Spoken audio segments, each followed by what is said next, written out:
Mapagpalang araw po ulit sa inyo mga manunood ni Kalingap Rap.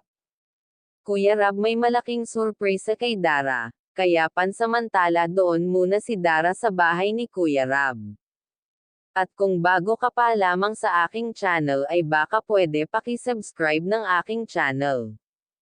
At wag po natin kalimutan suportahan ang ama ng ating Kalingap Rab na si Val Santos Matubang. Dara, pansamantalang sinama ni Kuya Rab para doon na muna sa kanila dahil po may malaking surpresa ito. At napaka-importante nito sa kanya, habang hindi pa nalalagyan ng bakod ang bahay nito. Kahit na nandito ang ama ni Dara, siniguro pa rin ni Kuya Rab ang kaligtasan ng magkapatid kaya sinama niya muna ito. Kahit nga gabi ay gumagawa pa rin si tatay, masipag po talaga ang ama ni Dara.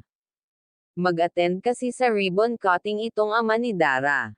Kaya umuwi ito, napakaganda nga naman ng bahay nitong si Dara.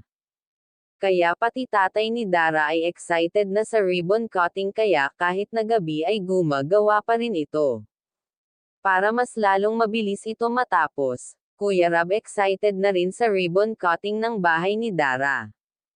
Siguro mga isang linggo na lamang matutuloy na talaga ang inaasam natin na ribbon cutting.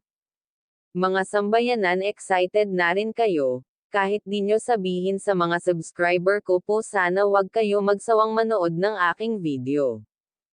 At ng mga upload ni Kuya Rab para updated tayo sa mga vlog ni Kuya Rab. Sa sponsor ni Dara, maraming salamat po sa walang sawang pagtulong kay Dara at Bea. At sa walang sawang panonood nyo, dahil po sa inyo, maraming natutulungan si Kuya Rab. Kusundan na lamang po natin ang mga upload ni Kuya Rab dahil malapit nang matapos ang bahay ni Chinitang Dara, at napakaganda ng kulay na napili ni Dara, para sa kanyang bahay. Magaling talaga pamili itong si Dara ng kulay.